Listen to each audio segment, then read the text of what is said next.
Antonio loved music, and so he decided to try out for the Cremona Boys Choir. Unfortunately, his voice was deemed too high and too squeaky, hence he didn't make the cut. He then decided to take violin lessons to give an outlet for his love of music.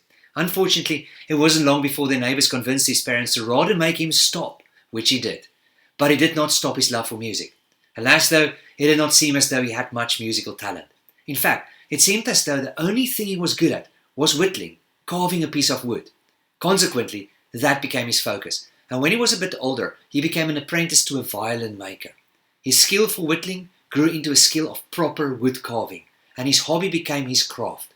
He continued to work patiently and faithfully at it, and by the time he died, he left over 1,500 violins, harps, guitars, cellos, and violas, each one bearing a simple label that read Antonio Stradivarius. Today, only about 650 of these instruments remain, and they are still some of the most sought-after instruments in the world, selling for hundreds of thousands and sometimes even millions of pounds.